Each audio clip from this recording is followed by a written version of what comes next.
beliefs and values that just make right? their There's lives kind of like unvaluable. some And I welfare would, I would skepticism reject all of that. to pharma, And I would say but we need to think what's your about response a to class basically analysis that? here. Some of We them need are to that. understand Oh yeah, totally. And, who and is I'd love to benefiting by engage us more not. with Yeah, some of those people because like I haven't really talked that much yeah, to people who identify as being on the left and are opposed to vaccines. Right? And who's valuable. And I would reject them. And if they're not fit mentally and physically, yeah. But yeah. in my Oh, it applies to both. So I'm thinking about the Chauvin trial where George Floyd had he had been infected with COVID. He also had fentanyl in his bloodstream. He also had what the defense did for Chauvin was to try to cast doubt on this idea that that it was the knee on Floyd's neck that actually killed him. He said essentially he would have died the same way at the same time. And you see this in a lot of deaths in police custody. And how I would connect it to COVID is it's this victim blaming that's going on, and it's really unfortunate. And what it's meant to do is to take the blame away from government and from institutions and from individuals. And there's this underlying issue of ableism. So if you're a person who can't survive a knee on your neck or a COVID infection, then maybe you don't deserve it. That's what's implied here. yeah, a lot of people point out that obesity is a big comorbidity, and we need to be talking about that more. Yeah. So there's people out there who really like to talk about obesity in COVID deaths. It's true. There is research that says with increasing levels of obesity, if you medicalize it that way, there's higher risk. One, there's many other health conditions that also cause diabetes, compromised conditions, people who have survived and recovered from cancer, people with mental illness. There's a whole range. So I think why people immediately go to obesity is because there's this societal anti-fat bias, and it's also kind of a way of saying they brought it upon themselves.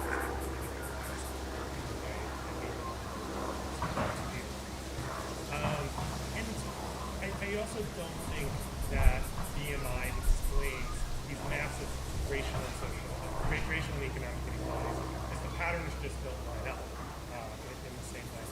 And differences in BMI by race are relatively small compared to differences in who's dying of COVID by race, which are enormous. I'm just during your last minutes here. I'm just adding your Twitter handle.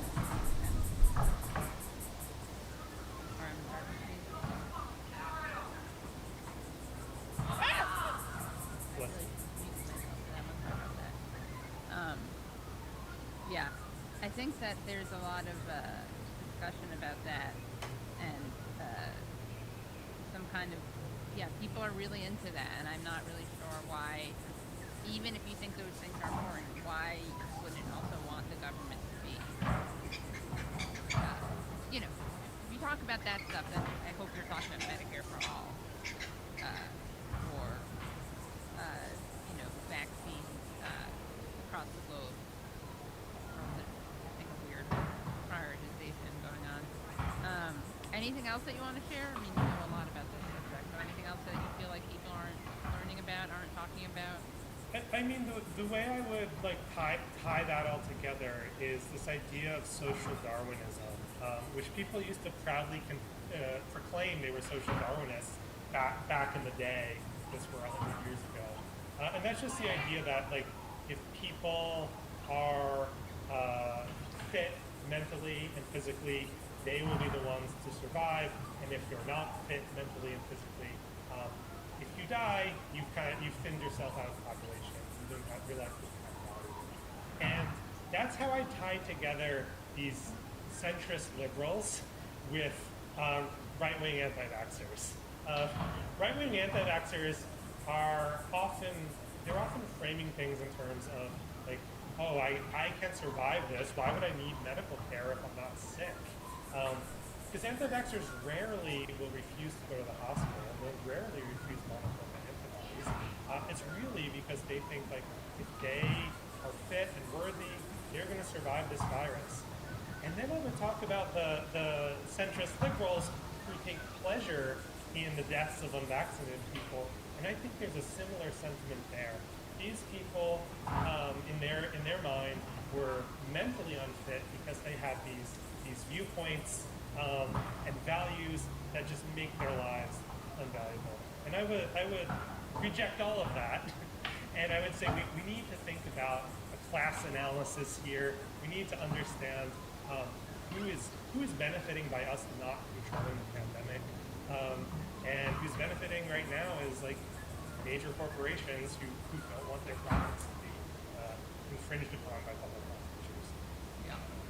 There are people who are on the left, identified as being on the left, who are anti-vaccine, and that's another interesting.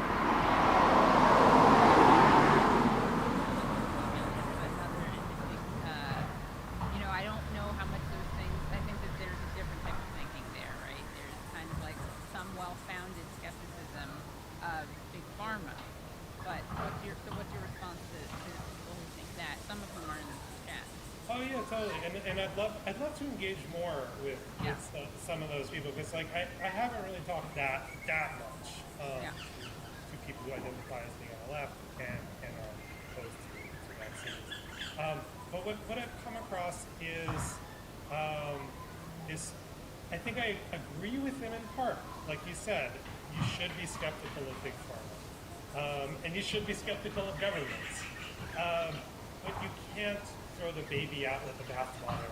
Like there is a class analysis and an analysis of vaccination under capitalism that leads you to think vaccines are actually really great. And I think it goes like this. The wealthiest people in the world and the people who have the most power in the world were the first ones in line to get the vaccine. Right. And they are also the ones who are hoarding these vaccines so people in colonized countries and exploited countries around the world don't get it. And yeah, that's the direction I would point them. And there are thousands and thousands of scientists who are independent-minded and skeptical like me out there, and we're reviewing the data. There is actually a pretty good regulatory system for vaccination. It's not perfect. No system is perfect. But one thing it does is makes a lot of data publicly available, so all the scientists out there in the world can scrutinize it. Some of these scientists, unfortunately, are crackpots, and a very small number, just like a small number of climatologists say climate change isn't happening or isn't caused by humans. A very small number of scientists in public health and medicine will claim that vaccines are they're grifters. They're trying to get attention. Some of them end up getting a lot of money. Some of the, these groups around, like Doctors for America, who are selling ivermectin treatment, like making money off appointments. They're grifting. You can't trust them. You have to look at what are the conventional opinions within independent public health experts. You can even just look at those with left values. Like if you're on the political left, there are plenty of us who are socialists or other kinds of leftists who are on the political left, who are skeptical, but who know that vaccines are the best thing we can do to protect ourselves as individuals. But we don't think they're enough to protect whole societies. I think there needs to be other policies also.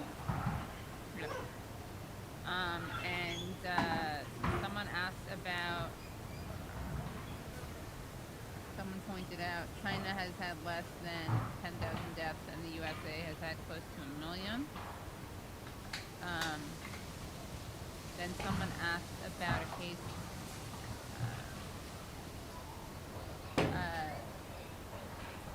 of ivermectin in Uttar Pradesh and the success they achieved until the U.S. tried to force them to stop. I don't know if that's something you. Yeah, so I don't know that particular story. There's no there's no conspiracy to withhold ivermectin treatment. A lot of different drugs were tried out to treat people who were already infected.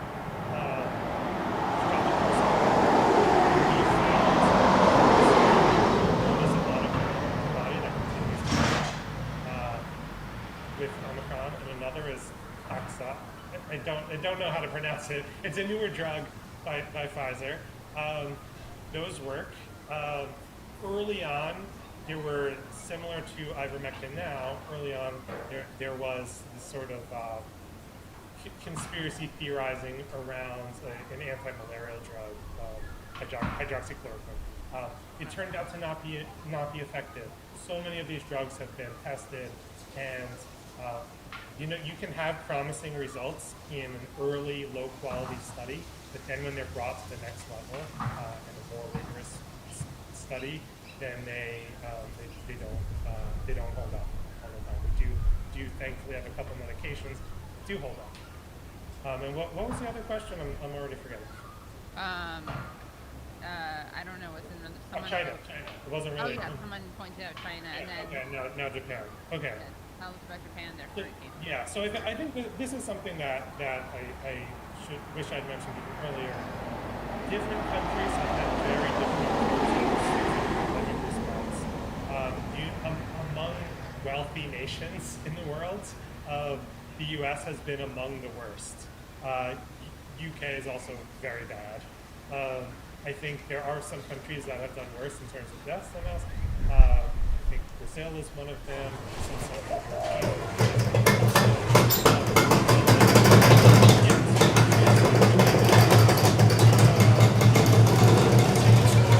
Australia, New Zealand.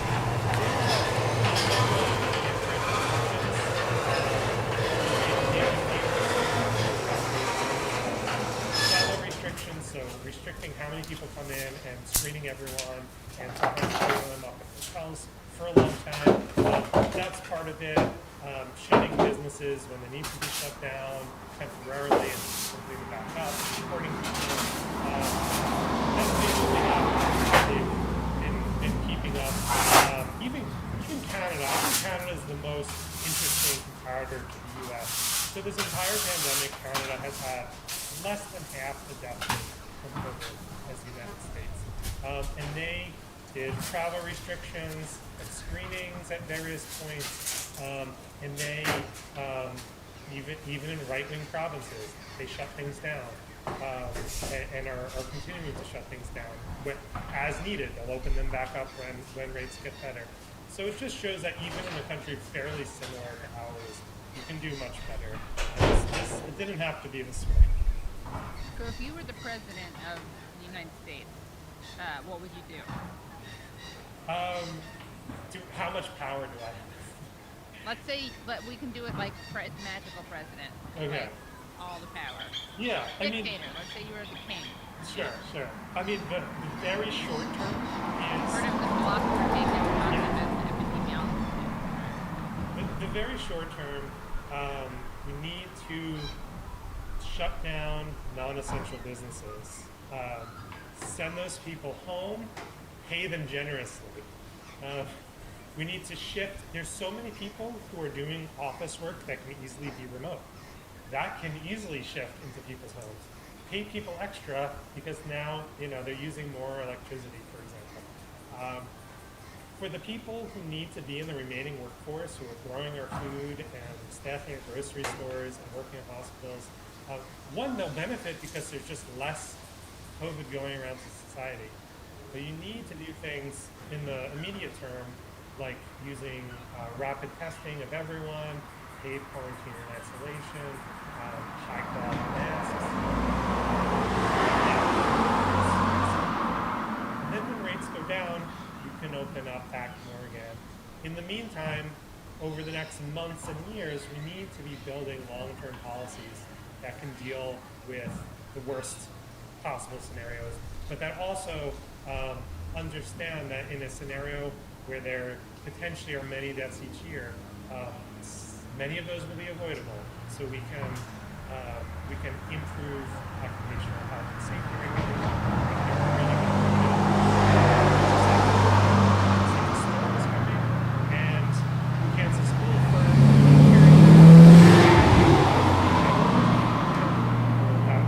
bring their umbrella. You can see if the COVID wave is coming. So you have people wear their high quality masks, shift to remote work, whatever it is. You need to be protecting workers from infectious disease better, and we need to be protecting disabled and immunocompromised workers by training them for other fields, allowing them to work from home.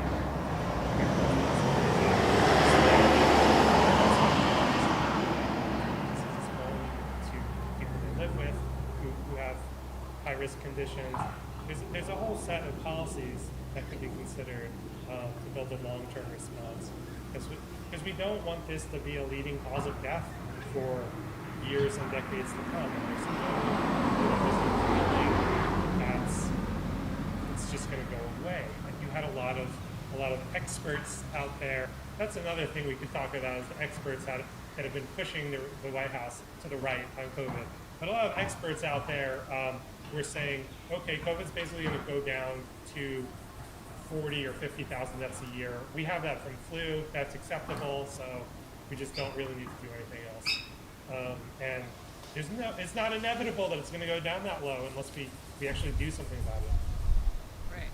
And did you mention the OSHA decision? Did you bring that up earlier? I thought you tweeted that. So there's a bunch to talk about with OSHA. What I did mention was an early attempt by the Biden administration to regulate workplaces in March, pursued in March, but ultimately they didn't go with it. The White House killed it by May. They did regulate occupational health and safety for COVID risk for healthcare workers only. And that was in effect until a few days ago when they decided to stop enforcing it. It had gone into a legal gray area, but people who work in high-level positions with OSHA said that they could continue to try to enforce it. They decided not to continue to try to enforce it. And that rule did things like masking regulations, paid quarantine and isolation, paid testing, ventilation requirements. So none of that is in effect anymore. And then there's the latest, which is a vaccine or test mandate, and that would apply to workplaces with 100 or more workers. That has gone through the courts. One court rejected it on very spurious grounds. Another court upheld it, and then more recently the Supreme Court they were reviewing it in early January. So that will determine whether or not workers for large organizations have to either get vaccinated or do weekly testing. And I think if as well. So that may or may not happen. We will see. And final question is,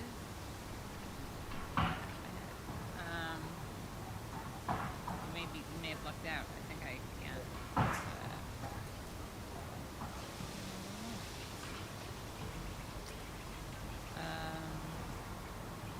And of course you'd have to include in that a global plan to vaccinate. Oh yeah, so I didn't even get that. Very U.S. minded. There was a plan before a vaccine had even been developed by governments of the global south, led by Costa Rica, to not just open up the patents for the vaccines, but also have U.S. and other global north governments do what's called technology transfer. So literally sending engineers down to help countries like Costa Rica and Brazil and India manufacture vaccines. And that didn't happen. And that, I think that is, of all the crimes against humanity we've witnessed over the last couple of years, I think that's probably the top one. Because we're seeing millions of deaths that would have been preventable just if they had only done this. And then you have people who are either from industry or closely tied to industry groups coming out in media saying early on, you know, these poor countries, they don't know how to make mRNA vaccines. It's too complicated for them. Meanwhile, you have New York Times and more recently some nonprofit organizations looking for potential mRNA vaccine manufacturers in the global south, and they found over 100. Yeah. And some of them are working on efforts to develop their own mRNA vaccines. And so they're just kind of sitting around, testing away, when they could be just manufacturing the ones that already exist and saving people's lives. Yeah. And of course there's Cuba. Oh yeah, yeah. So Cuba is just like a beacon of hope to me. Yeah. They developed a couple of effective vaccines. I don't think there's data on how well they hold up against Omicron, but probably they hold up at least against hospitalization and death.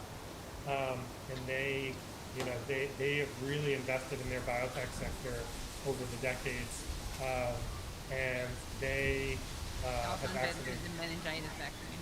Yeah, and they have a vaccine that's in trials that would potentially treat lung cancer, and yeah, just really shows what a small country, if they prioritize their investments well to social good rather than profit, can really achieve a lot. But it also shows how it really takes a lot of time. Like they have decades and decades of experience and collaboration earlier with the Soviet Union. Like you can't. I think there's a reason why Cuba has been so much more successful than China at producing a bunch of different vaccines. Even though China has central planning and a lot of scientists, you just have so much expertise historically in Cuba that you just can't replicate. Right. Well, partly because they believe in preemptive medicine so much, right? Yeah, they have an incredible public health system that has been a model for the world. And I know that personally, early on when we were being advised not to wear masks in the U.S., what I was seeing was in early April, Cuba was starting to distribute fabric to its factories and instructing its citizens to make cloth masks at home. And that's when I knew, like, here's a country with the most experience in the world. And if they're doing this, we're making a big mistake. And then, of course, a couple weeks later, there was a reversal of course of things. Yeah. Started by the released. And one other thing is, a lot of people in the chat, but just in generally, and I'm guilty of this too, for whatever reason, I've kind of internalized this idea that like, Omicron, not that big of a deal. I mean, I'm being very careful. But there is, what's the deal with Omicron? Okay. Is Yeah. it much less deadly? This is really important, and we probably should have talked about it earlier. So we keep hearing it's mild, it's okay, and it's especially okay if you're vaccinated, and especially okay if you have a booster. There's some truth to that, but it's more complicated to that. On an individual level, the best data we have right now, and that's still evolving, is that any one person who's infected is less likely to go to the hospital and less likely to die than they would have been from Delta. Delta was pretty bad in terms of severity. On the population level, so many more people are being infected that you're going to have a lot of deaths. So I would say it's more severe to societies, less severe to individuals. If you're young and you don't have high-risk conditions and you're not immunocompromised and you have a vaccination, and especially if you have a booster, it's pretty unlikely you're going to end up in a hospital. But if you're older or you have these high-risk conditions, even if you're vaccinated, your vaccination is decreasing your risk. No doubt about that. But you can't take it for granted. The vaccines cut your risk by maybe 90%, maybe 95% of going to the hospital. But there's still a lot of people who are vaccinated who are going to the hospital and dying, just because so many vaccinated people are old, have high-risk conditions, are unlucky. Right. And another thing is that, so it's kind of like collectively as dangerous? Is that, I mean, I don't even know. I would say collectively it's more dangerous than Delta was, because especially people who are not doing anything to prevent transmission. the set of policies in place in the U.S. right now has set us on a course where they're going to allow nearly everyone to be infected. Maybe not everyone. Maybe it'll go down to low levels with merely a very large percent of the population being infected. And each time that happens, each time it affects someone new, that's a risk of that person having a bad outcome. Even if it's low risk for any one person, it's high risk in the aggregate. So in New York City, where I'm following the data most closely, the hospitalization rate right now is higher than it's been since March, when few people were vaccinated, and it continues to go up. And I think people who have been able, let's say you're high risk, let's say you're and you've been able to avoid, you've been able to take a lot of precautions up to now and avoid getting infected. A lot of those people are going to end up infected for the first time, and it's not going to go well for all of them. And I think about all these people in nursing homes. Many of them have 2 doses. Half of them, last I checked, have boosters. So if you're unboosted in a nursing home, like I worry about that too. And what about a lot of people talk about natural immunity? Like it's better to get it. Yeah, definitely not better to get it. I wouldn't call it natural immunity. I would call it immunity by infection. There's immunity by infection, there's immunity by vaccination. So immunity by infection is bad for 2 reasons. One, it means you were infected, which means there was a risk to your health. And there's potentially long-term, even if you don't end up in the hospital, there's potentially long-term consequences to your health getting infected. 2, it's less stable. You don't know, a lot of people who got infected will end up being immune, but you don't know if you're one of them. Right. The vaccine is very uniform in the kind of protection it provides. And then there's a question of variants. Maybe you were infected by the first strain, maybe you were infected by Alpha, maybe you were infected by Delta, maybe you're infected by Omicron. Some variants don't protect against others. So if you were infected by Delta, let's say in November, you don't have very good protection against it. You probably have some protection against hospitalization, but you're really, maybe you have some subtle lung damage, maybe you have some subtle brain damage, neurological damage. You may not even realize it, but it's affecting people's ability to focus and their cognition. And when you lose your sense of smell, there's potentially more going on than that, for instance. Yeah. So I'm worried about people who are going to get reinfected, especially one very close to the other. I have a friend who got infected very early on, March 2020, just got infected now, and had some long-term issues from the first infection.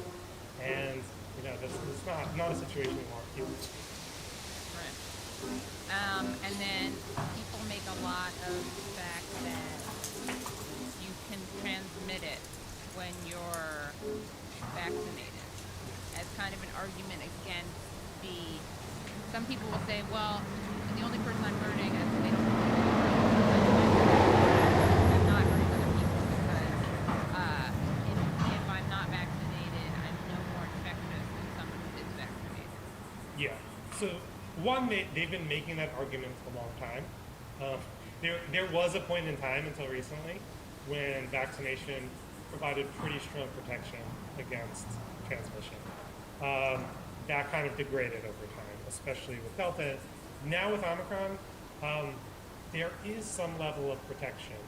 For instance, it seems like the best evidence we have suggests that it shortens the amount of time you're infectious for. That means a vaccinated person, on average, is going to infect fewer people than an unvaccinated person. And there's other reasons why we should care. Like if you end up in a hospital, you're taking up a bed that could be going to someone else. You're exhausting a healthcare worker who could be,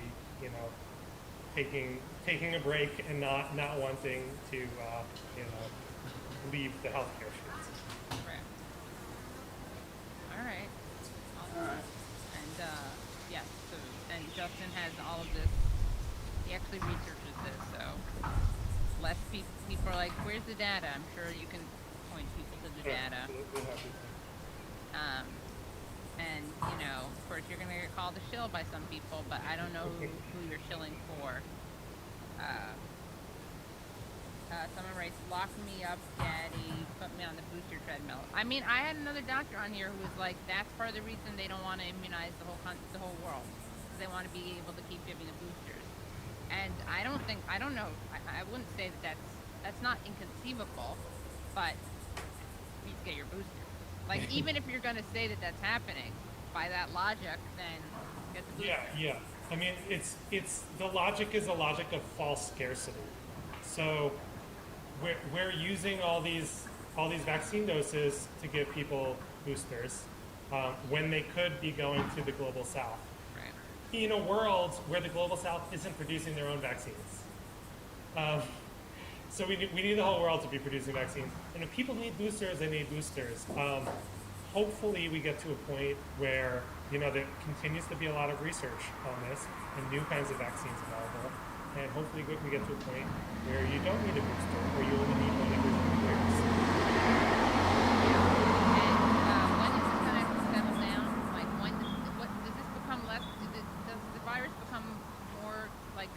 I've heard this too. It becomes more less deadly and more common. Like, Yeah. what's that trajectory? So there's a myth that's common that we've been hearing over the last almost 2 years, that viruses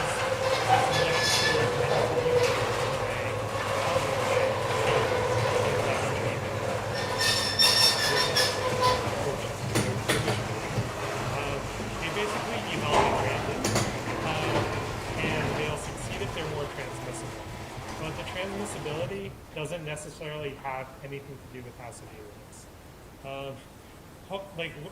I think what might happen is, and what the powers that be are hoping happens, is that a large number of people get infected in the next few weeks in the US, and then we are immune to Omicron for a while, and then it'll be circulating, but at lower levels that we can just ignore and go on about our lives. It's an extremely dangerous type of disease. That's one scenario. There are other scenarios where it gets worse, where it continues to be the same. There do seem to be seasonal patterns, different regions affecting different seasons at different times. I was much more comfortable going out in the world this summer than it was when Delta hit and then winter hit and then Omicron hit. Like it's waxed and waned over time. Yeah, we really got to take advantage of the next time it's warm. Yeah. Okay, and then last question. Seth Jones asks, what should those of us do to protect ourselves in states where the government and population are not taken seriously? Yeah. So, not everyone, again, I've said this before, not everyone will have the power to but I would avoid indoor social contact as much as possible, especially with people who are not in your household, or at least reduce the number of people you have indoor social contact with. I would wear a high-quality N95 or similar mask that fits well when you're going into indoor spaces where you're going to be interacting with people. There's this great guy on YouTube, The Mask Nerd, if you want to get really into it. He reviews all the masks. And if you're going to public masks, I'll tell you a story. I'm in Rhode Island.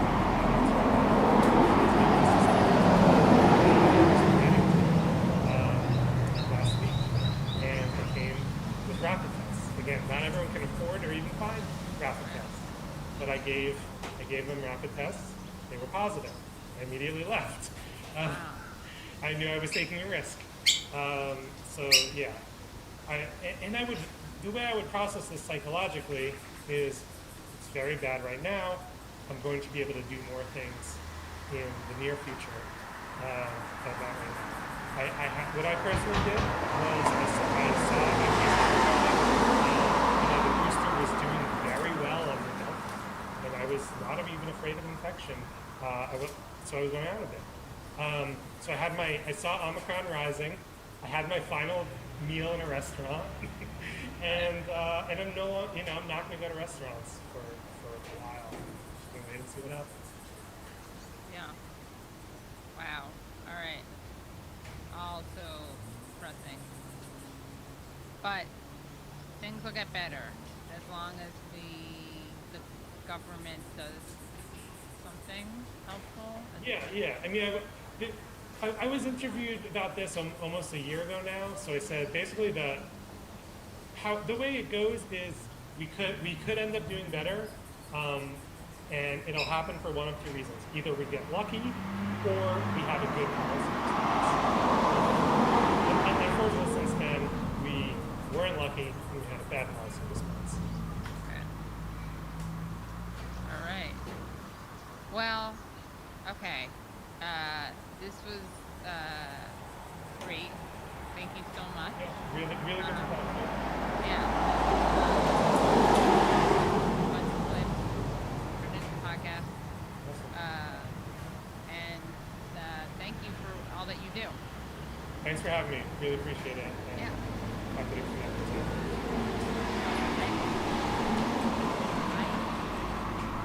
All right, guys. Well, there's some of you that are out there and loud and critical, and then there's some of you who are appreciative and loud, and I don't know, guys. A lot of people out there who like China, but they're in the back. Trying to reconcile those things. I love how into my audience is. That's like an actual major population.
Sri Lankan Prime Minister Mahinda Rajapaksa's visit to Dubai has been cancelled due to the growing economic crisis in the country.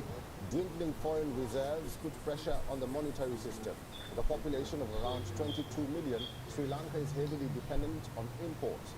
Most food products and essentials are imported from neighboring countries, including India. So for importing goods and food for other commodities, Sri Lanka needs foreign currency reserves to pay for them. To opt for an international monetary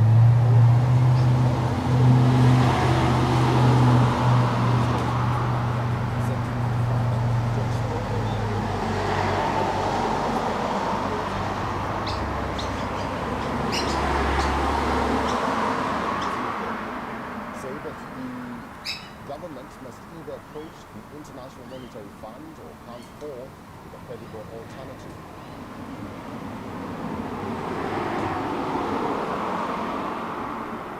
Foreign exchange crisis is becoming aggravated. Businesses are closing, people are losing jobs, the middle class is under pressure, the farmers have been abandoned. The government has yet to come up with a solution. The government must either go to the IMF and negotiate, or otherwise come up with a credible alternative.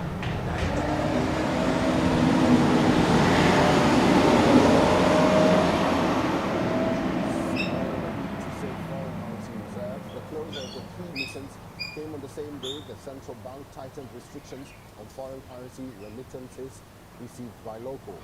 Inflation has hit a record high in the South Asian nation In November, inflation was at a record 11.1%. The crisis could even prompt further food rationing. Official data showed prices soaring at their fastest rate since the National Consumer Price Index was launched in 2015. The figures reveal that food prices have shot up 17% at an alarming rate. The inflow is a trickle compared to the outflow of cash.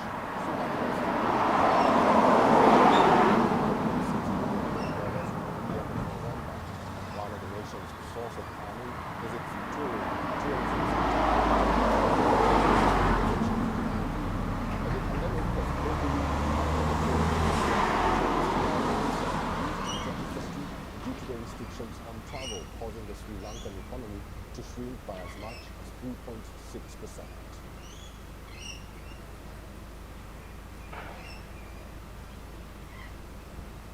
WION is now available in your country. Download the app now and get all the news on the move.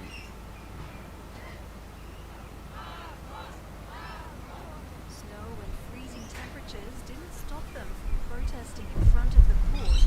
Supporters of the NGO Memorial condemned a judge's order to dissolve Russia's oldest human rights group. Позорно. Это решение свидетельствует о крушении нашей судебной системы. The decision came one day after the country's Supreme Court ordered the shutdown of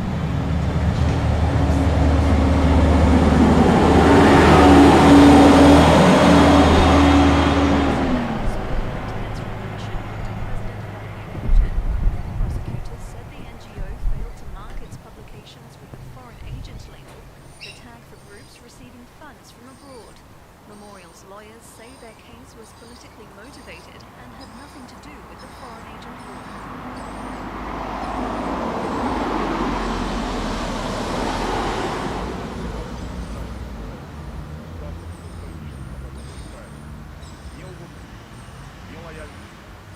The chairman of Memorial's board vowed the group would continue its work.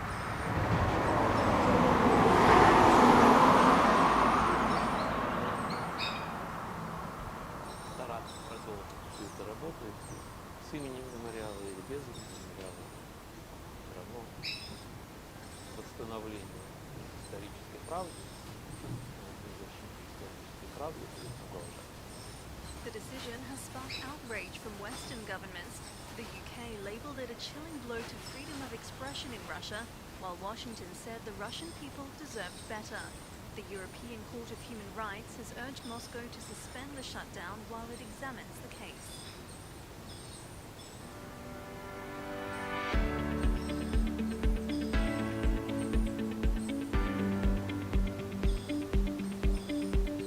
Is Telegram gearing up to accept Toncoin cryptocurrency? Well, let's take a look. I'm Rachel Jones and this is Kalkine Media.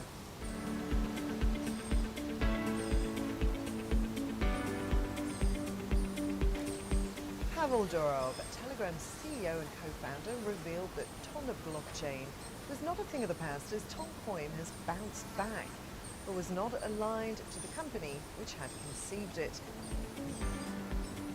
The popular instant messaging service Telegram had aimed to explore Web 3.0 internet with a decentralized storage last year. However, the project had a rough patch, and Telegram, as well as its founder, had to abandon it just before the scheduled launch. It ran into controversy when the United States Securities and Exchange Commission accused the company of a securities law violation. Therefore, the launch was paused and Telegram refrained from supporting the Tona blockchain. However, in a hope to keep the project alive, the popular messaging app made Ton's code open source and gave it to the community, resulting in numerous independent spin-offs. Two separate teams took over Ton's open source code and introduced separate proof-of-stake blockchains. One is a free Ton, which was rebranded as Everscale, and the other is Toncoin. Both the tokens are listed on numerous cryptocurrency exchanges. However, it must be noted that Toncoin is independent of Telegram, unlike the initial Ton.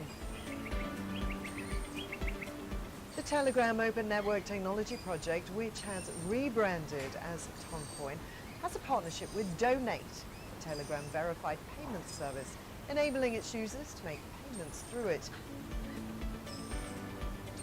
Some experts believe that Telegram's recent involvement with Toncoin may again attract a ban from the Securities and Exchange Commission, as the former was banned from launching any digital coin until 2023. Only time will tell whether law authorities scrutinise the Telegram, or whether its founder would initiate a new round of fighting for the same. So if the new Toncoin has its fundamentals in the right place with the right go-to-market strategy, the crypto may see a fuck. Our top focus on WION's climate tracker. While the world is discussing ways to reduce carbon emissions to curb greenhouse gases, Beijing, it seems, is doing the complete opposite. China has completed the construction of the country's biggest coal plant. The is the first of its kind, and according to its operator, the plant's technology is the world's most efficient. It has the lowest rates of coal and water consumption. The plant is located in Ordos, the coal-rich northwestern region of Inner Mongolia.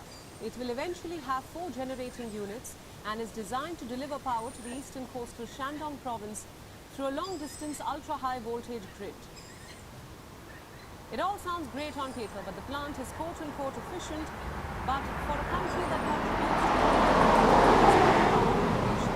more coal plants is mocking the climate pledge in itself and in its face. Remember that China was party to the Glasgow summit, where leaders promised united action against climate change. China was a signatory to the phasing down of coal. Beijing has now pledged to start reducing coal consumption, but not in the near future. The work will begin only after 2025, giving developers considerable time and leeway to raise capacity further in the coming 4 years. According to the report published by researchers at China's State Grid Corporation, China is projected to build as much as 1,220 gigawatts of power capacity in 2025. This is a huge number, also a huge threat for countries at the front of climate change. 2021 was all about fighting the common enemy, global warming. From Glasgow to Africa, the clarion call to save our planet echoed. And as we head into a new year now, the UN chief, Antonio Guterres, has called on people, inhabitants of the planet we call home, to help the Earth recover. The world welcomes 2022 with our hopes for the future being tested. By deepening poverty and worsening inequality, by an unequal distribution of COVID vaccines, by climate commitments that fall short, and recovery for our planet, with climate commitments that match the scale and urgency of the crisis. Moments of great difficulty are also moments of great opportunity, to come together in solidarity, to unite behind solutions that can benefit all people, and to move forward together with hope in what our human family can accomplish. Together, let's make recovery our resolution for 2022. In the next year, while the world hopes to stop exploitation of the planet, to cut down emissions, the Communist Party of China is leading with its own capitalist endeavors, it seems.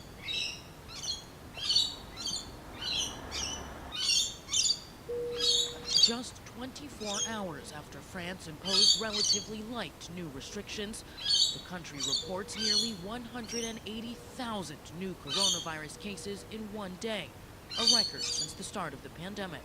C'est démoralisant. On n'a pas fait ce métier pour faire que du Covid. The Omicron-fueled surge is also the highest one-day tally in Europe. French health officials fear the situation could deteriorate even further. Tout laisse à penser que ça va continuer à monter, que nous pourrions atteindre, nous disent certains modélisateurs, plus de 250 000 cas par jour d'ici au début du mois de janvier, ce qui est hors proportion par rapport à ce que nous avons connu depuis le début de la pandémie. But there is some silver lining. The number of coronavirus-related hospitalizations is still well below record levels.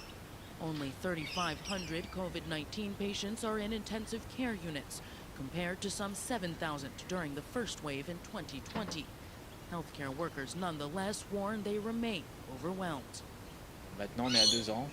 à 2 ans d'évolution de cette maladie, 2 ans de vagues, 2 ans de travail supplémentaire pour pouvoir gérer les vagues. Malheureusement, maintenant, le personnel est fatigué, les gens sont à une certaine lassitude.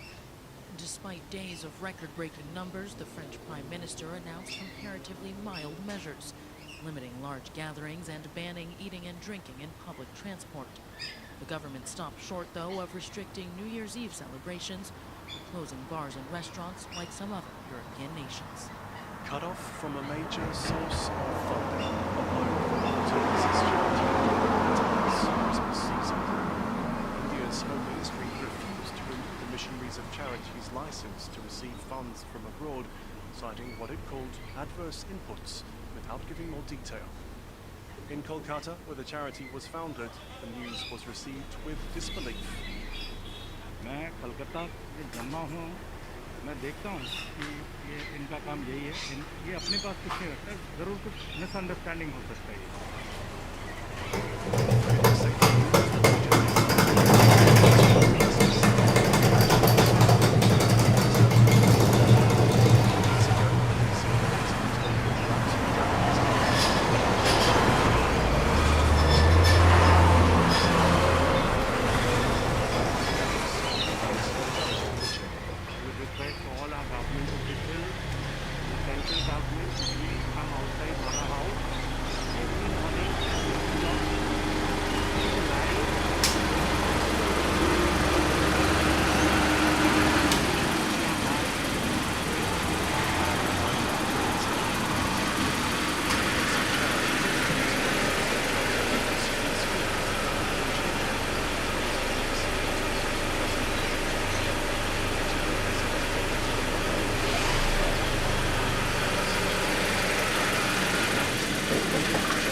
One of the most searing images from 2021, US Border Patrol agents chasing down Haitians trying to cross into Texas. Hey, you use your women? This is why your country because you use your women for them. Those words and video provoked an outcry in the US and beyond, but in some ways they were typical of another year in which people were on the move and doors were shut to them. What kills me about this is that everyone knows what we Haitians are going through. There's no president, crime is high, students can't go to school, there's no work, the economy is down. People can't put up with that. Deportation is not good for us. Other people with other problems from the Middle East trying to get into Poland. Neighbouring Belarus had lured them in and encouraged them to try and cross, said the European Union. It's not just a matter of political will putting up barriers to migrants. The protocol for dealing with them in many countries is also hopelessly out of date, says the Chief of Staff of the IOM, the International Organization for Migration.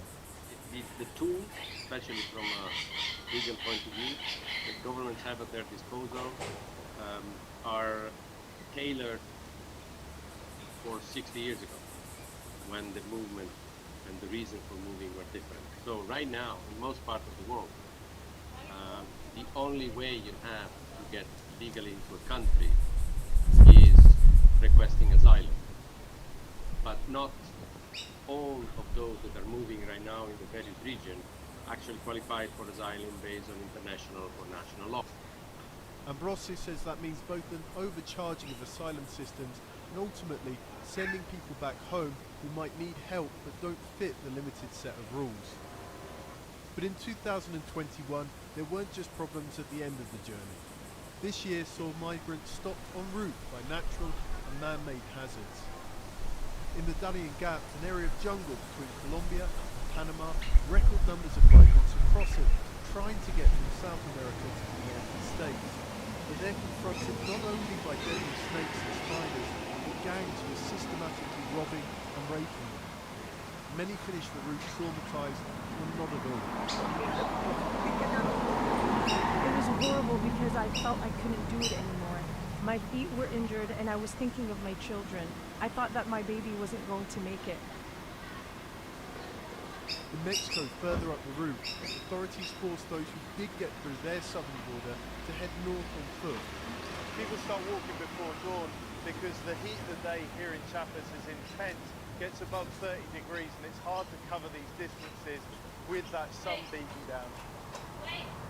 Those heading from the Horn of Africa trying to get south, travel through war-torn Yemen. Many don't arrive. And there are still many Libyans drowning in the Mediterranean after fleeing their country in overcrowded boats. These people were rescued in November, but more than 70 died in a wreck the same month. It's not just those heading overseas. The IOM reports a dramatic increase in internal migration, those fleeing within their own country. 5.5 million in Afghanistan alone, and 4 million in war-racked Yemen. We asked the head of the Norwegian Refugee Council if things look better for next year. I'm not optimistic really. Number one, there is much more climate-fueled displacement, natural disasters. Every year, 4 times more people are displaced by natural disasters than by conflict at the time when there is refugee displacement. And you also have, at the same time, a waning international solidarity with those who are fleeing. So those who now try to cross the border to escape violence are meeting barbed wire. A bleak panorama for those forced to flee their homes as we head into 2022. John Holman, Al Jazeera, Mexico City. The US children's hospitals are bracing for the worst. Amongst the areas hit hardest, the state of New York. In New York City, in the week leading up to Christmas, up to 4 times as many children ended up in hospital compared to a week earlier, almost all of them unvaccinated. Many people thought, continue to think that children don't. Children will become infected and some will be hospitalized. Vaccination coverage remains too low. Officials have called on parents to vaccinate their children as soon as possible to avoid putting an even bigger strain on overworked medical staff. But it's not just in New York where pediatric hospitals are seeing a sharp rise in admissions. Across the US, the number of children needing treatment has jumped 35% in just 1 week. It means that on average more than 250 children are being admitted to hospital every day. With cases rising, there's also been a rush to get tested ahead of further outbreaks.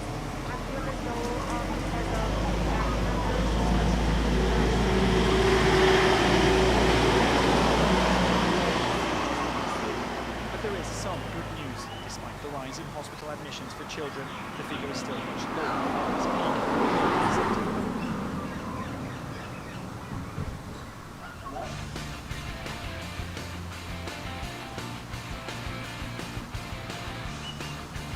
Australia, protesters set Old Parliament House in Canberra. The fire occurred as protests for Indigenous rights ramped up in the capital city of Canberra. Australia's former parliament building in the capital Canberra was briefly set alight on Thursday by protesters during a demonstration for Aboriginal sovereignty, police said. No one was injured in the fire, which engulfed the old Parliament House's front doors before it was put out. It follows a fortnight of protest activity at the site, police said. Protest violence on this scale is rare in Australia, though flare-ups have become more common during the pandemic. On Thursday, workers inside the Heritage Building were quickly evacuated once the fire broke out.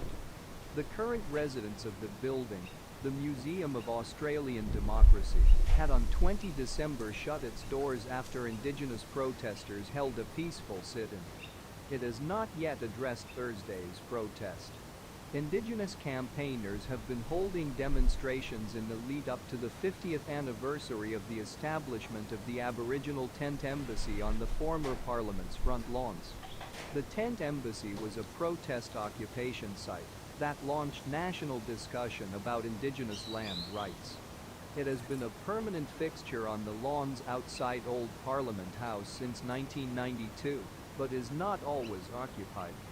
Australian Capital Territory Act police said activity had escalated at the site in recent weeks. Australia's parliament moved to a new building a short distance away on Capitol Hill in 1988, but the old Parliament House has remained as a museum and national heritage site. Government leaders condemned the attack on Thursday, with several describing it as an attack on democracy. Setting fire to a building is not a lawful protest. It is a crime and a serious one, tweeted the Deputy Prime Minister Barnaby Joyce. His predecessor and current MP, Michael McCormack, said, "Old Parliament House is on fire with protesters screaming, 'Let it burn! Let it burn!' How disgraceful! An outrageous attack on our democracy, our history, our sovereignty. This modern penchant for tearing down our past serves no purpose." ACT police said they had launched an investigation into the cause of the fire. Palestinian leader Mahmoud Abbas visited Israeli Defense Minister Benny Gantz on Tuesday. This was a rare trip during which leaders discussed security and civil matters. According to a statement by Israeli Defense Ministry, Gantz told Abbas he intended to continue to promote actions to strengthen confidence in the economic and civilian fields, as agreed during last meeting. In August this year, Gantz visited the Palestinian Authority's headquarters. This was the first official meeting at such a level in several years. After the talks, Israeli Prime Minister Naftali Bennett said there was no peace process ongoing with the Palestinians and there won't be one. Palestinian Civil Affairs Minister tweeted, "The meeting dealt with the importance of creating a political horizon that leads to a political situation in accordance with international resolutions. The meeting dealt with many security, economic and humanitarian issues." Opposition party has condemned the latest meeting, saying that concessions dangerous for Israel's security were only a matter of time. Liquid Party released a statement saying the Israel-Palestinian government has put the Palestinians and Abbas back on the agenda. It is dangerous for Israel. Relations between Israel and Palestine have deteriorated substantially in recent years. Likud leader Benjamin Netanyahu sidelined the issue during his 2009 to 2021 tenure as Prime Minister. His talks between the two sides were also suspended in 2014 while Jewish settlements in the occupied West Bank expanded. Through this decision, the Federal Supreme Court is attempting to reaffirm, first of all, the sovereignty nations are backed by Iran, so they are a vehicle of Iranian interference. And the second thing is that there's also this struggle for the state of law, which very few institutions have managed to maintain. So he won the election, but he's not a bureaucrat, he's not a technocrat, and he knows he's a nationalist, populist leader, and he's built a popularity for now 2 decades. But at the same time, he's very well aware of the fact that most Iraqi citizens expect, as I said, establishment of law. They really want to have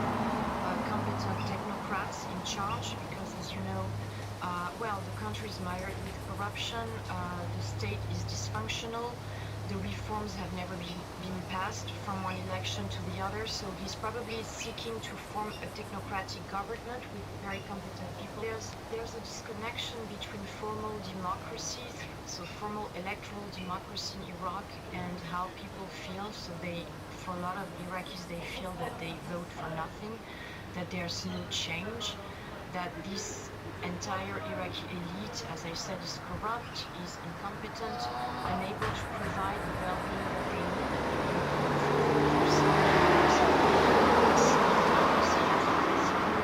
Is quite discredited,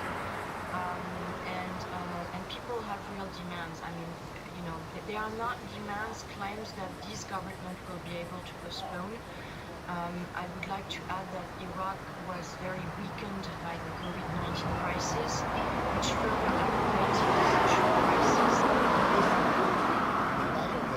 ambazo sisi tunashirikiana kwa pamoja kwa maneno ya ng'ombe.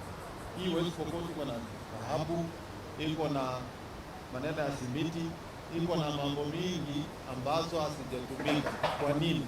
Kwa sababu ile mfumo ya elimu ambayo tumekuwa nayo miaka 60 haijatufunza sisi kufanya hiyo kazi ambayo inahitajika tufanye, ndio tutumie hiyo rasilimali kama taifa la Kenya na kama kaunti ya West Pokot. Kama wazazi, walimu, tushirikiane pamoja na serikali kuhakikisha hii mfumo ya CBC inafanya kazi, kwa sababu inafunza watoto kuweza kufanya vitu kwa mikono yao, kufikiria, kudesign na kutengeneza.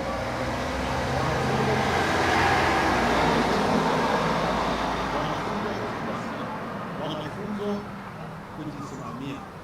Hii ndio masomo ambayo itapeleka Kenya hii kwenda mbele.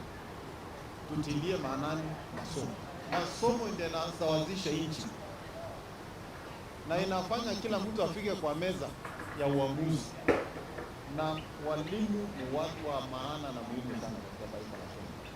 You are the shapers of this nation. Kwa sababu nyinyi ndio mnaweka msingi, mnaweka masomo, ndio tupate engineer kesho ni kazi ya mwalimu. Ndio tupate daktari kesho ni kazi ya mwalimu. Hii shortage ya walimu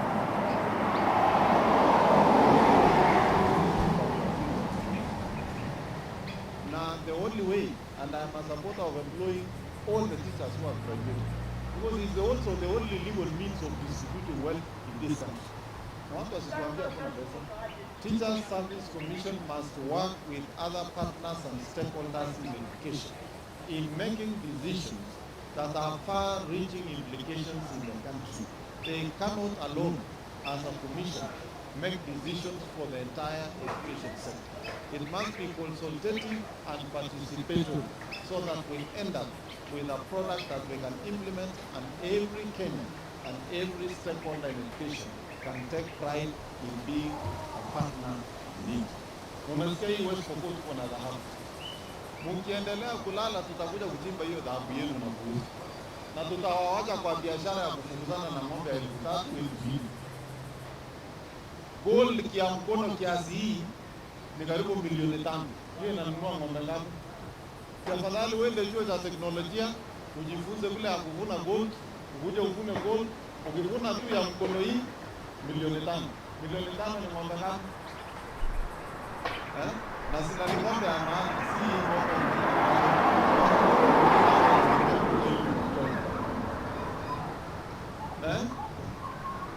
Tunataka ng'ombe ikipimwa kilo. Hawa viongozi wote waambie jiunge wote, jiunge na naibu ya rais kwa hii chama ya UDA, kazi. Na hatuna ubaya na mtu.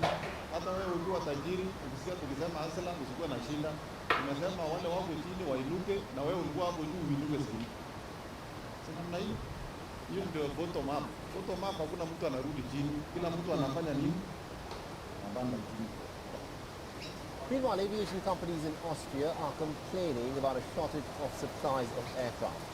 The reason may seem a little strange because the demand for private jets has soared like never before, in spite of many flights being grounded due to the COVID-19 pandemic. Our next report is on the details. An assessment in 2020 by the UN's World Tourism Organization said that the pandemic will take international tourism back by about 30 years, a decline by nearly 70%. Most experts do not see a return to pre-pandemic levels until 2023, and according to estimates from the International Civil Aviation Organization, the number of seats that airlines could offer passengers halved in 2020, which is an overall reduction of nearly 2,700 million passengers before the pandemic. Profiting from the fallout of business aviation travelers have started opting for personal private jets, as the need for diagnostic tests like PCR has now led to a drop in mass tourism. Companies attribute the high demand to safety. What we can see actually is that there are a lot of travelers that are not used to business aviation from years ago. They're not the richest people anymore, but everybody is traveling now because it's a safe way to travel. And compared to airline, compared to business class, for example, it's not a huge difference.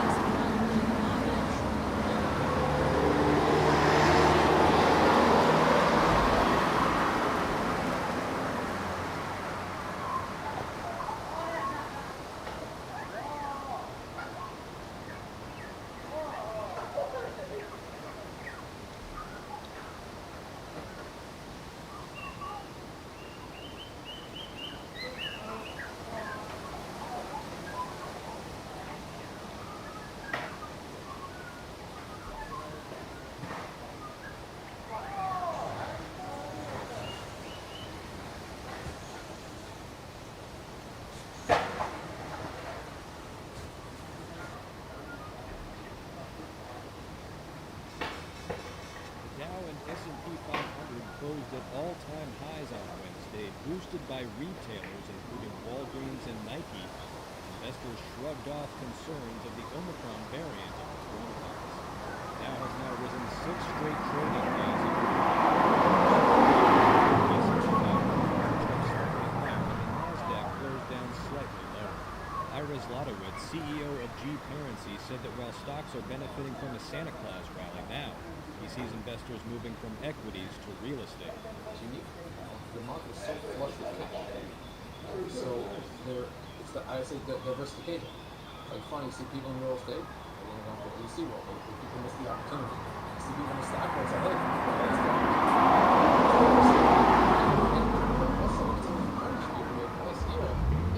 does your rent go up?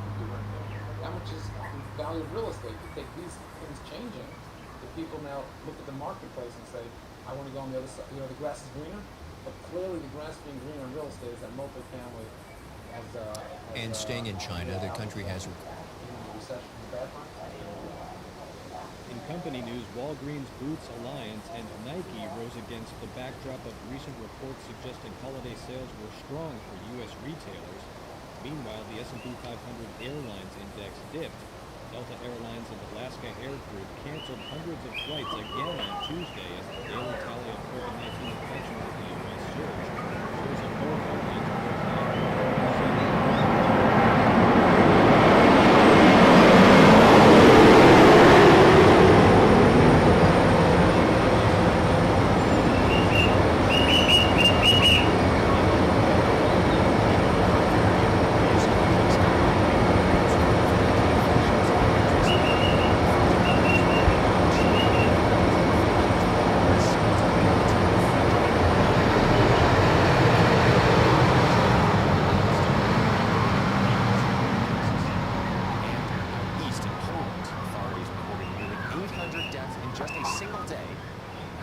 so far in that country. 3/4 of the deaths were unvaccinated people, the government said. And Germany says its official rates have dropped, but Health Minister Karl Lauterbach is skeptical that we're seeing the real numbers. He says they could be 2 to 3 times higher. And the Director General of the World Health Organization says he's extremely worried about the massive spike in cases that are driven by a simultaneous spread of Delta and Omicron variants. Right now, Delta and Omicron are twin threats that are driving up cases to record numbers. which again is leading to spikes in hospitalizations and deaths. I'm highly concerned that Omicron, being more transmissible, circulating at the same time as Delta, is leading to a tsunami of cases. And for more, I'm joined. So we've heard the coronavirus infections, for example, in France, they've hit a record high. So what is being done to slow the spread of the virus there? Well, new measures have been, will come into force on January 3rd in France. New measures to limit social interaction, to maintain distancing between people working from home will become mandatory at least 3 days a week, ideally 4 days when possible, wherever that can be implemented. It is no longer optional. Indoor events will be limited to 2,000 people and 5,000 people outside. This concerns sports, cultural events, but there will not be any cancellation on political meetings. This is quite significant, as you know that France gears up for the new presidential election, the next presidential election in April.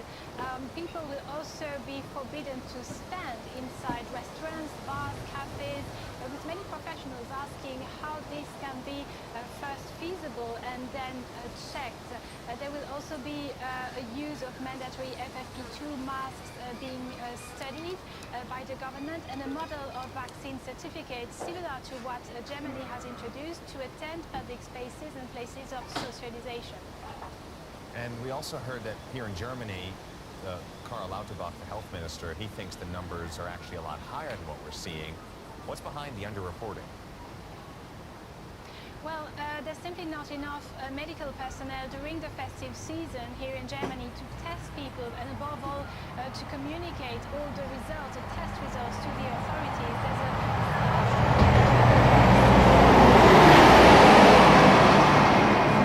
Officials already warning that a collapse of the healthcare infrastructure in the coming weeks could very well take place here if the number of infections among medical personnel also increases exponentially. So that's a grim case that you're painting there. Omicron cases, as we can assume, are higher than they are right now. They might be going up in the next couple of weeks. Does that mean we're going to be seeing a lockdown here in Germany? So before this new wave of infections and the possible coming wave of infections before Omicron, officials from the former government had promised there would be no new lockdown, general lockdown, but we see that at a local scale, curfews are being implemented and more restrictions, especially for the unvaccinated, are imposed in the worst affected districts. So yes, once the government will have used all other possibilities, such as mandatory vaccines, such as vaccine certificates to access all public spaces, well then experts see a lockdown as something that should be on the cards, and it's something that Austria recently, or the Netherlands, have also already re-implemented, reinstated. DW political correspondent Emmanuel Shez with the latest around Europe on the pandemic. Thanks very much. Thank you. And now developments elsewhere in the pandemic. Cuba plans to give booster shots to its entire population in January. That's a bid to prevent severe illness from the Omicron variant. In China, the 13 million inhabitants of Xi'an are in their 7th day of a lockdown, although so far no Omicron cases have been reported. Here in Germany, the International Development Minister says the country plans to donate 75 million more doses of coronavirus vaccine to poorer countries next year. Here in Europe, France has recorded over 200,000 COVID-19 cases in a 24-hour period. That's a new French and European daily record. The Omicron variant of the coronavirus is fast becoming dominant on the European continent. Britain, Italy, and Portugal have all announced a record number of new infections. In Poland, authorities say nearly 800 deaths were recorded in just one day, the highest number there so far. 3/4 of those who died were unvaccinated. Germany is seeing a dip in its official infection rates, but Health Minister Karl Lauterbach says the actual number of new cases is likely to be about 2 or 3 times higher than reported. More on the COVID-19 situation in Germany. Let's speak to Dr. Uwe Janssens. He's the General Secretary of the German Society of Intensive and Emergency Medicine. Surrounded on all sides by countries with soaring infection rates, is this country due for a rude awakening too? Yes, hello, good morning. I think at this point in time we cannot provide any reliable data on the proportion of the Omicron variant in Germany. This is also due, like Karl Lauterbach, our health minister, said, due to the previous public holidays. Here the reports are always clearly delayed. However, it can be assumed, I think, that the Omicron variant will certainly dominate in January, like in the other countries, like Great Britain, like Norway, like Denmark, like Portugal. And this means that, like other countries, the named countries, we can expect significant number of infections. And currently, 10,000 infections with the Omicron variant have been reported here. Therefore, I cannot speak of a rude awakening at the moment. Okay, so the picture doesn't look that rosy already. How are German intensive care units holding up to this surge in infections? Yes, it is a very good question. At the moment, currently being treated in intensive care units. Thus, the situation is currently, I think, definitely manageable at the moment. Nevertheless, we are, of course, very concerned that with increasing infections from the Omicron variant and high number of infections following, the occupancy of hospitals and intensive care units will also increase again. Unfortunately, the hospitalization rates of the Omicron variant dominant is lower compared to infections among applicants, and we do not elect for staff and thus increase the burden even more. Dr. Uwe Janssens, thank you very much. I thank you. Russia has tightened restrictions for foreign residents and visitors planning long-term stays. Under the new law, foreigners living in Russia or visitors aiming to stay for longer than 3 months will be tested for a list of conditions including COVID-19, HIV, syphilis, tuberculosis, leprosy, and drug addiction. Several multinational corporations operating in the country have criticized the new regulations. More, we're joined now by journalist Felix Light in Moscow. Felix, what's the idea behind tightening these medical checks for foreigners? Well, to be quite frank, there's been some confusion since this draft law was published. It's due to go into effect just with the new year. And, you know, it was kind of a sweeping decision because health checks have always been part of the Russian migration process for those seeking permanent residency permits. But to extend it to this extent, it was quite extraordinary because not only do we have sort of essentially all foreigners minus diplomats and tourists covered, but we also have children from the age of 6 being covered. And to remind the viewers, that entails children of 6 being tested for sexually transmitted diseases, which obviously, you know, seems rather ridiculous. And in general, though, I think this almost seems as though it came almost by accident to cover most foreigners here. This seems to me and to many others to be aimed primarily at Russia's sort of large population of Central Asian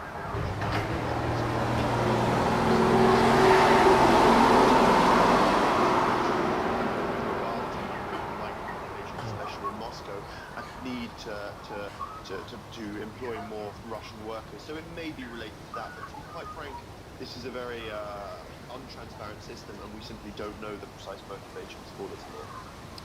Being forced to undergo extensive health checks, as you've described, repeatedly, doesn't sound very appealing. What will this mean for those affected?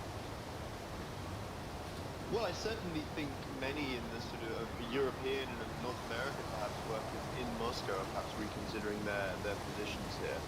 The German-Russian Chamber of Commerce has been very, very active in lobbying against these decisions. Just today, they said they secured sort of clarification and a slight sort of weakening of some of the impositions.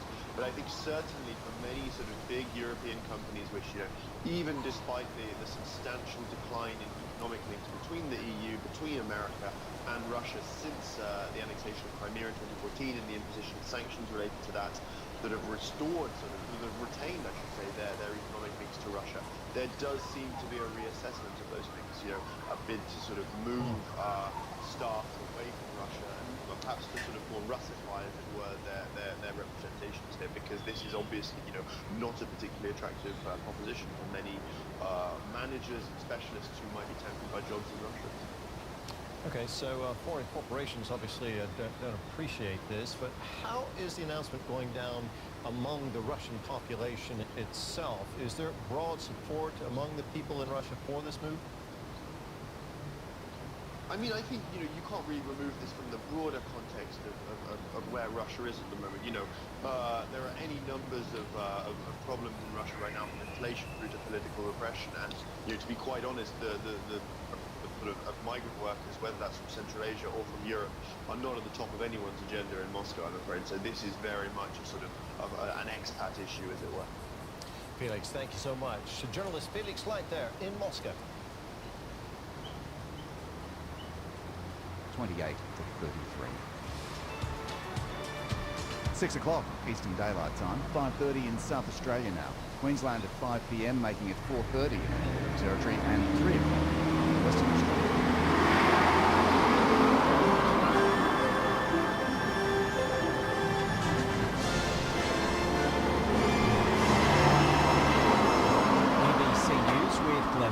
The majority of states and territories have agreed to follow a new definition of who counts as a close contact at today's meeting of National Cabinet. With the story, here's Claudia Long. Close contacts will be household contacts, or anyone who has spent 4 hours or more with a confirmed case in a household setting. They'll need to isolate for 7 days and get a test on day 6 of their quarantine. Not all states are transitioning right away. Prime Minister Scott Morrison says the Northern Territory will make announcements in the coming days, and Western Australia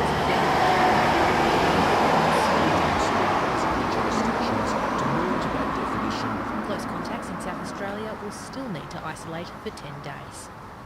A music festival at Woodford in southeast Queensland is one of the first events to continue under the new national close contact rules announced today.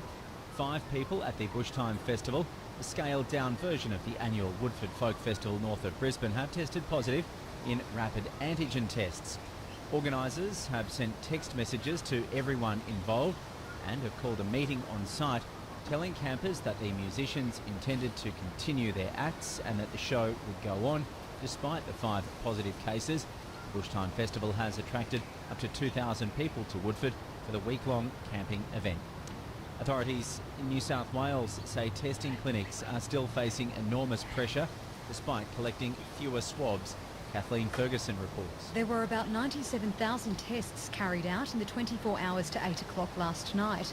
The previous day's numbers exceeded 157,000, but New South Wales Health says clinics are still under pressure and that people should not get tested unless they have symptoms or have been instructed to do so by authorities. The state recorded 12,226 cases in the latest reporting period and 1 death. There are now 746 people in hospital, with 63 in intensive care. Perth police say a man charged over the sexual assault of a 7-year-old girl in Ellenbrook handed himself in after they released security vision of a person of interest in the case. 25-year-old Callum Ferris Davies has faced court on a series of offences, including sexual penetration, 13 years, deprivation of liberty and aggravated home burglary. Inspector Hamish McKenzie says police are still investigating the incident in the early hours of Monday morning. This is a horrific incident. This is an incident which occurred in the home where a child and their family should feel safe, and there's one that we are pleased to bring to an early resolution. South Australia is expected to swelter into the new year with a low-intensity heatwave prompting fire bans in 6 districts. The ratings will apply in the mid-north, Mount Lofty Ranges, York Peninsula and Murraylands, as well as the upper and lower southeast. Temperatures are expected to reach 39 degrees in Adelaide tomorrow. The maximum expected to remain in the high 30s for the next 3 days. Conditions have prompted the Metropolitan Fire Services Chief Officer Michael Morgan to warn New Year's Eve revellers. Last New Year's Eve,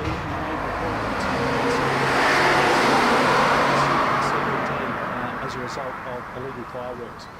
Our firefighters don't want to spend New Year's Eve putting these fires out. A special investigation is underway after a man died following a police arrest in Western New South Wales. Police say officers were called to a home in Wellington near Dubbo following reports of a domestic dispute. After trying to talk to a 29-year-old man, a struggle began. Officers say that OC spray was used, but the man lost consciousness after he was arrested. Officers tried to revive him. He died on arrival at hospital, prompting a critical incident investigation.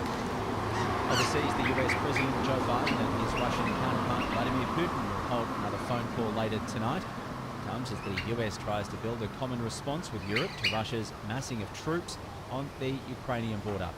A senior Biden administration official says the two leaders will discuss a range of security and strategic issues. The US is prepared to discuss Russia's concerns. Updating sports news, and tonight's Big Bash cricket game between the Perth Scorchers and the Melbourne Stars has been postponed. The decision's been made following a positive COVID-19 case within the Stars camp. It's not thought to be a player. And the Ashes match referee David Boone will miss the fourth test in Sydney after testing positive. He's expected to return for the fifth test in Hobart, which begins on January the 14th. Boone's fully vaccinated and has received a booster shot. Steve Bernard will replace Boone in Sydney. ABC News. You're listening to ABC News Radio. Hello, Laura Chilingirian, keeping you company on this Thursday, the 30th of December. Coming up, national leaders agree to narrow the definition of a close contact as surging COVID cases trigger a testing crisis. A US jury finds the British socialite Ghislaine Maxwell guilty of helping late financier Jeffrey Epstein to sexually abuse young girls. Coming up, reaction from one of the lawyers representing her victims. And sport with Brianna Holden coming up too.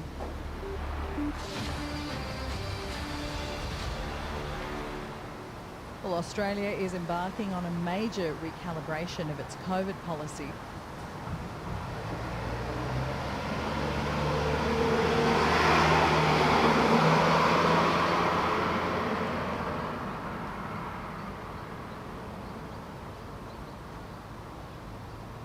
It seemed as though what I was seeing was not happening.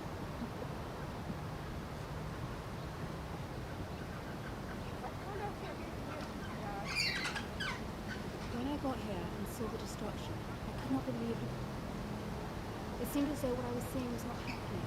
My home torn apart, all my things destroyed, everything was a mess. My neighbour, whose home was also destroyed, came looking for me, calling "Toy, Toy," and knocking on my door. "Toy, Toy, get up, the water's coming." I said, "No, nothing is coming." But when I opened the window, the flood was approaching. My godson arrived and said, "Godmother, we have to go."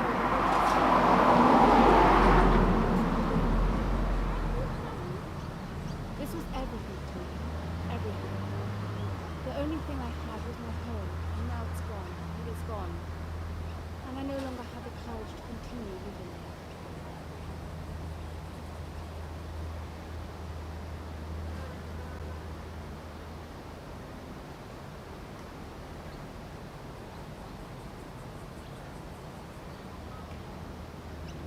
Let's shift our focus to Myanmar now. Save the Children has confirmed that 2 of its staff members were killed in a massacre on Christmas Eve. One of the men had been working as a teacher, trainer, and the other had joined the charity 6 years ago. Chief Executive Inga Ashing has called it horrifying news. Anti-junta fighters say they found over 20 burnt their bodies. Bodies were found on a highway in eastern Kayak state where pro-democracy rebels have been fighting the military. Myanmar has been in a state of chaos since 300 people have been killed in a crackdown by the security forces. Self-proclaimed group called People's Defense Forces is fighting junta across the country. Ending the sale of bloody campaign was launched against Rohingya Muslims.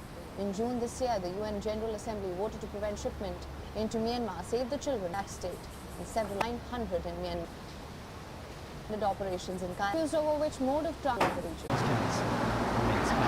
British socialite was convicted of grooming teenage girls and being sexually abused by Epstein. One of those Virginia Giuffre has tweeted that her soul yearned for justice for years, and today the jury gave her just that. She says she will remember the date always.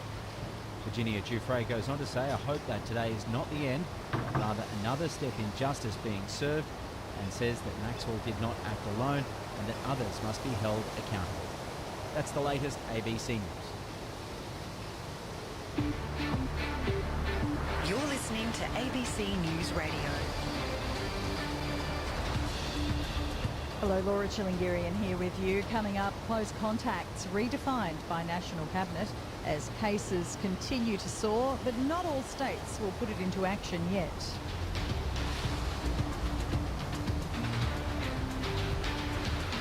The doors of Old Parliament House set alight with a tense standoff between protesters and police. And Ghislaine Maxwell, guilty, but the toxic fallout from Jeffrey Epstein's life is far from over. We'll bring you the latest from New York.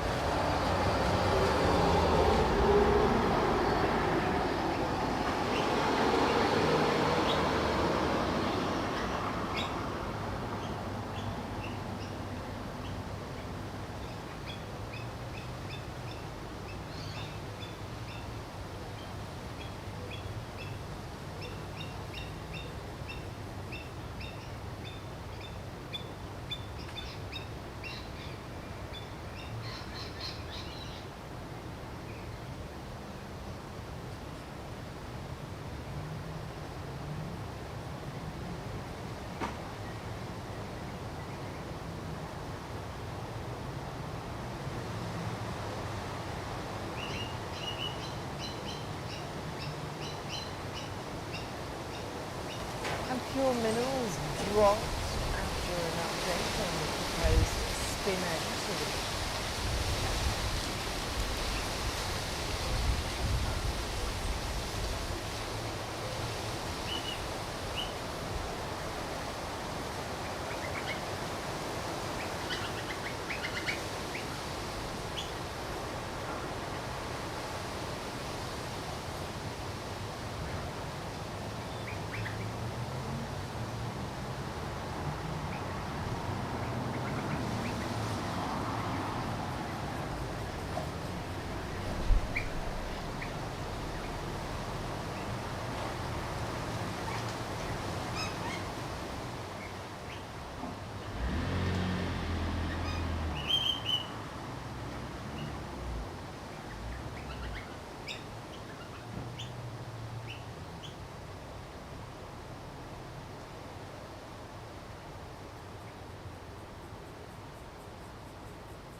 to do so. The balance sheet was constrained. He walks into my office and he's very proactive. He says,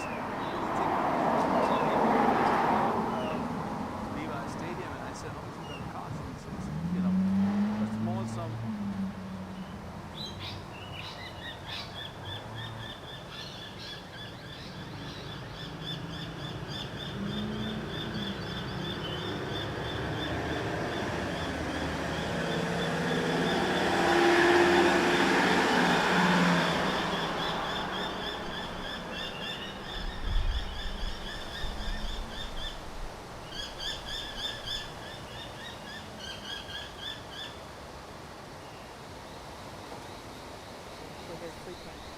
Travel with us really matters. It feels like you're trying to own the full experience of travel, whether it's Out of the woods. Italy is a country for the old. The focus has been on the elderly for too long. I'd like to... As they claimed, what help did they offer you? 12 years ago, Francisco went through the same agony.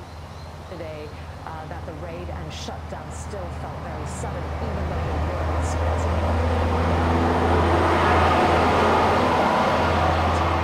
A much more urgent sense of a target on their backs, and the major challenge that they face is just not knowing what content crosses the line. Now, you heard Carrie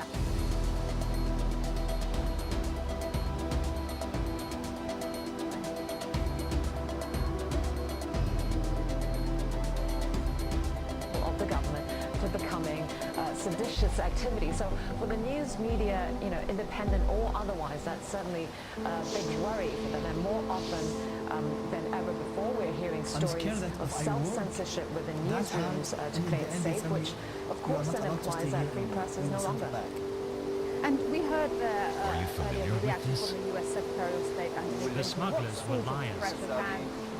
What's your story? And the U.S. bring to the media there in Hong Kong. Women especially are victims of violence.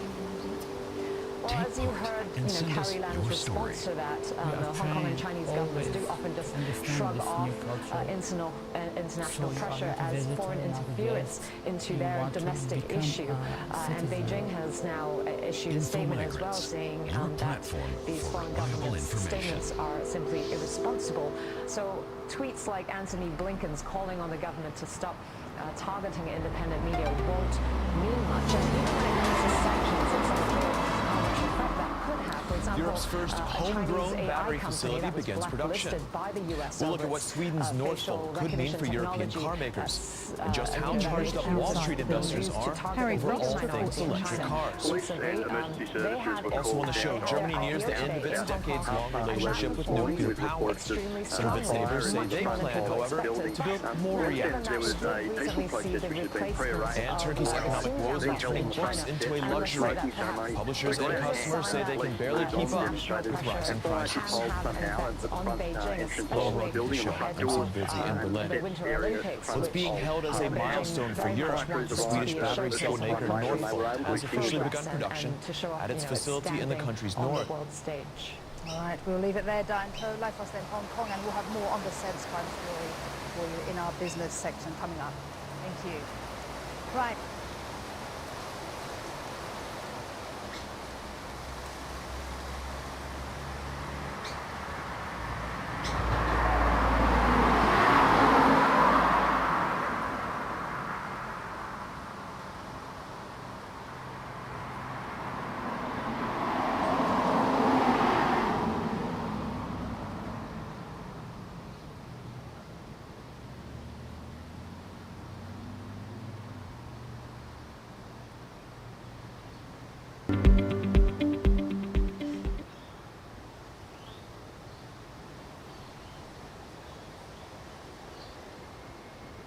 In the midst of the pandemic, scientists have quietly mustered their way to accomplish some of the most incredible breakthroughs in science. Let's take a look at 3 major scientific advances made in 2021. I'm Rachel Jones, and you're watching Campaign Media.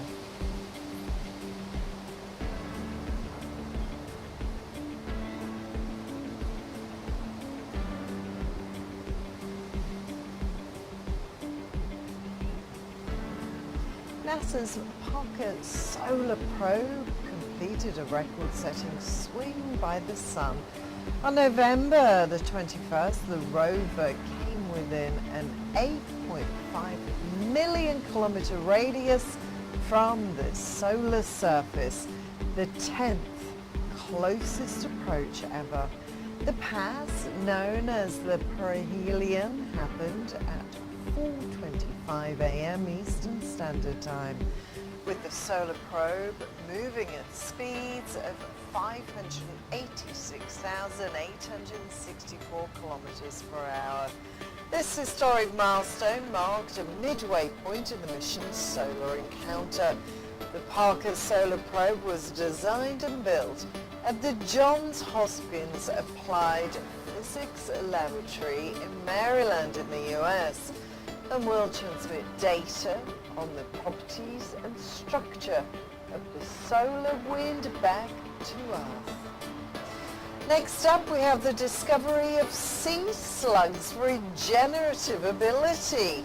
Now, we've heard of animals that can regrow their severed tails or limbs, but not quite like the sea slug. These creatures can regrow their entire body from a severed head.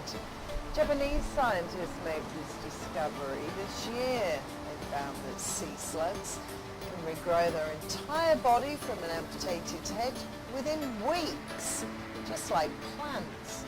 According to scientists, these slimy creatures have a plant-like ability to photosynthesize because of the algae they eat.